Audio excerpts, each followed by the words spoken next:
Alors attention, sortez vos harnais, vos éperons et vos cravaches, serrez les flancs, ça va fouetter sec, je vous le dis les amis. Caro, c'est à toi. Excellent. Merci mon cher Christophe. Alors déjà que tu m'as complètement ruiné le fait de faire deviner aux gens ce que ça pouvait être comme sport, parce que tu as déjà précisé qu'il y avait cravache, éperons alors, et il y a compagnie. plein d'autres choses avec des cravaches. Oui, c'est vrai, mais bon, c'est pas ce type de sport en chambre dont nous allons parler aujourd'hui. Ah, Donc dommage. aujourd'hui, nous allons parler de CSO. Toujours des lettres. Kesako, les paris sont ouverts. Alors, qui a une idée? Cavalier, Sans penser. saut, obstacle. Ne regarde Non, pas. non, je voulais plus. Alors non, John, Non. il ne s'agit pas de la course en slip d'octogénaire. Non. Dommage. Octogénaire C'est avec un du- O. C'était pas mal pourtant. C'était sympa, mais c'est du concours de saut d'obstacles que nous allons Ouais. parler. Et Ah. effectivement, ça se déroule bien avec un cheval. Eh oui. Donc il s'agit d'une discipline équestre consistant à enchaîner un parcours d'obstacles le plus rapidement possible et sans faire tomber les fameux obstacles. C'est mieux. Il s'agit d'une discipline où les Français brillent. Actuellement, Simon Delestre est numéro 1 mondial. Ah oui, j'ai Et entendu ça. Pénélope Leprévost est 5e dans ce classement mondial. Il Sa s'agit... Pardon. C'est pas sa femme?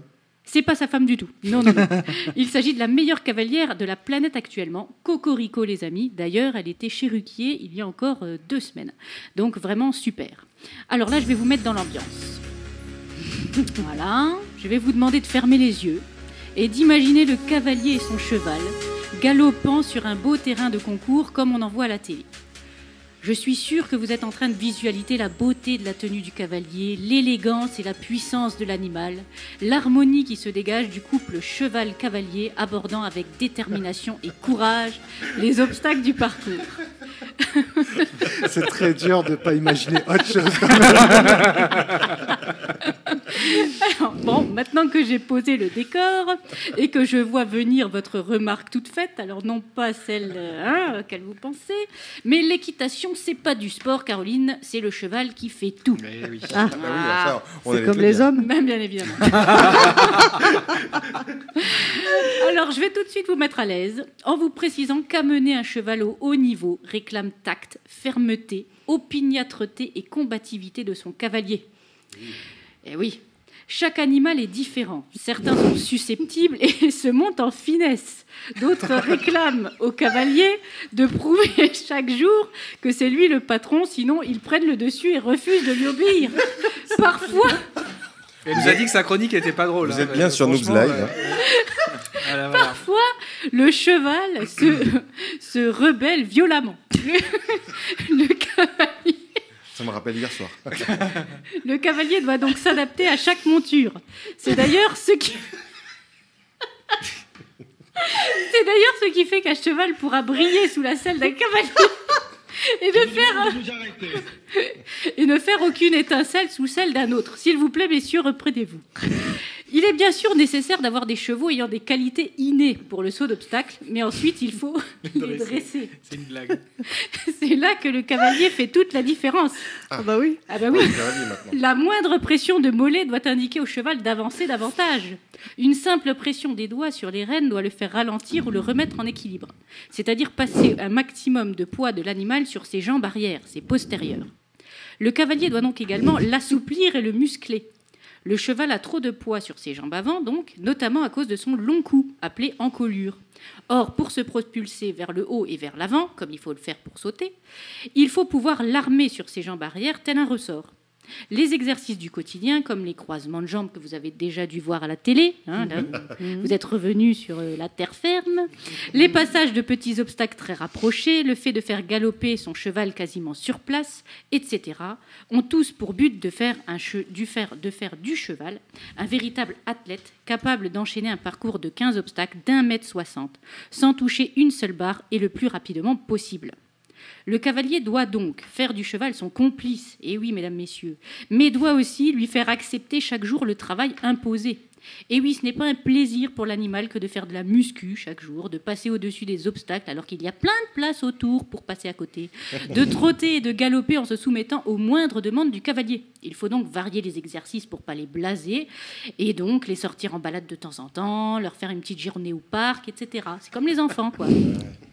Maintenant, soyons clairs, il est nécessaire d'être ferme pour se faire respecter et arriver à ses fins. Le cavalier doit donc lui aussi être un athlète pour pouvoir imposer au cheval ses décisions de par son corps. Et oui, messieurs, comme je l'ai dit tout à l'heure, il faut pouvoir armer son cheval tel un ressort. Cela se fait, en tout cas au début, avant que le dressage de l'animal soit finalisé, par une grande force de pression des jambes du cavalier autour de l'animal, du haut de la cuisse jusqu'au bas du mollet, pour empêcher le cheval de s'arrêter lorsqu'on lui demande de rétrécir l'amplitude de ses foulées, par exemple. Cet exercice permet d'emmagasiner de l'énergie et de la laisser exploser lors de la battue d'appel pour franchir l'obstacle. Bon, maintenant que vous êtes bien détendus, et que plutôt tendu, tu veux dire? Voilà, et que nous avons parlé de technique, j'arrête de vous saouler. Comme vous l'avez certainement compris, j'ai moi-même pratiqué le CSO une dizaine d'années, en club comme en compétition. À petit niveau, Sacré je Chris. précise.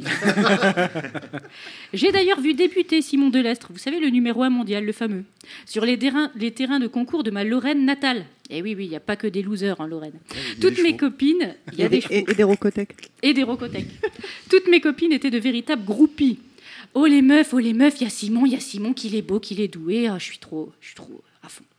Lorsque certaines hurlaient Patrick dans les salles de concert, mes copines criaient Simon. Lors des compétitions de CSO étaient au bord de l'apoplexie si d'aventure il leur esquissait un sourire. Je vous rassure, c'était pas souvent le cas. Il a un peu le syndrome du petit con prétentieux à cette époque, le monsieur Delestre. Remarquez, il est quand même devenu numéro 1 mondial, alors bon, tant de talent, ça peut faire tourner la tête à l'adolescence. Vous allez me dire, mais pourquoi as-tu arrêté? C'est tellement classieux, le cheval. Hein, franchement, la cravache, tout ça, enfin bon, on imagine bien quoi. On t'imagine crinière ou plutôt cheveuse au vent sur un majestueux animal, que de classe et de sensation de liberté. Ouais, je vais vous dire que la terre ferme est quand même un petit peu plus basse que ça. Il y a des gens qui ont le feeling, comme Simon et Pénélope, et vous avez les autres, dont moi. Et oui, j'en ai eu marre, car l'idée de base du CSO est que le couple cheval-cavalier reste ensemble, du bout à l'autre du parcours. Or, bizarrement, régulièrement, ma monture me faisait savoir que ça l'amusait pas trop, finalement, de traîner mon gros cul au-dessus des obstacles. Elle trouvait bien plus amusant de faire croire, jusqu'à la dernière battue, voyez, qu'elle allait sauter l'obstacle. Alors qu'en fait, au final, elle freine des cas de fer et m'envoie faire un strike dans les barres de l'obstacle. Donc ce comte bourrin devait en fait croire qu'on jouait au bowling. On n'était tout bonnement pas d'accord sur le sport pratiqué, c'est tout, en fait. Donc, en plus, je vais vous casser le mythe. Le cheval, la plus belle conquête de l'homme, le fidèle destrier qui ne recule pas face à l'armée ennemie qui vous charge, qui brave les flammes en sautant par au-dessus d'un brasier, c'est du cinoche. De base, ces bestioles sont des proies. Donc, la fuite est pour elles innée, c'est dans leur gène. J'ai déjà un cheval qui m'a sauté pratiquement dans les bras quand une souris est passée entre ses membres ou qu'une rafale de vent a fait claquer la porte de son box. Ce n'est donc que le dressage par l'être humain qui a permis d'en faire un allié et non une prédisposition naturelle.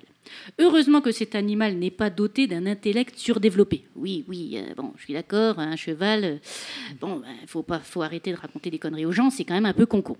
Donc, entre de bonnes mains, un cheval ne prend jamais conscience qu'il est plus de 100 fois plus fort qu'un homme et se soumet assez facilement. Sinon, comment expliquer qu'il se laisse moncer dessus, éperonner les freins, dont vous avez parlé tout à l'heure, saute des obstacles, se laisse cisailler la bouche avec un mort, qu'on puisse lui imposer du coup de trotter, de galoper lorsque le cavalier le décide. Bref, ce sont quand même des purées de braves bêtes. Donc pour finir cette chronique, je vais vous calmer tout de suite en vous parlant prix.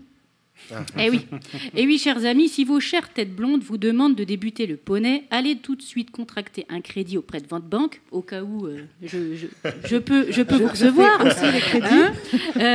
Ou alors, vous directement, vous allez filer votre bras gauche, parce que pour en faire régulièrement et progresser, il faut vraiment y consacrer un budget. Donc, comptez 1 000 € annuels pour débuter ce sport. À ce prix-là, vous montez des chevaux de club une fois par semaine, donc tonton Maurice et puis Tata Étoile. Voilà, vous faites un stage de perfectionnement 2 fois par an, mais vous ne possédez pas votre monture, bien sûr, et vous ne faites pas de compétition. On passe à 1 000 € minimum par mois lorsque vous avez votre cheval dans des écuries de qualité et que vous sortez en compétition. Donc là-dedans, j'inclus la location du box, la nourriture de l'animal, les frais vétérinaires, la ferrure toutes les 6 semaines, les frais de déplacement de l'animal sur les terrains de concours, le coaching, bref. Ça calme. C'est clair. Dites donc. C'était bien marrant. Ça donne envie de faire du Tu cheval. m'as bien fait rire. Ça donne envie de ne pas faire de cheval. Mais ils veulent faire ça tombe bien. du cheval en chambre, ces gens-là. Mais qu'est-ce que c'est que cette histoire? C'est plus marrant quand Son même. esprit mal placé. Ouais,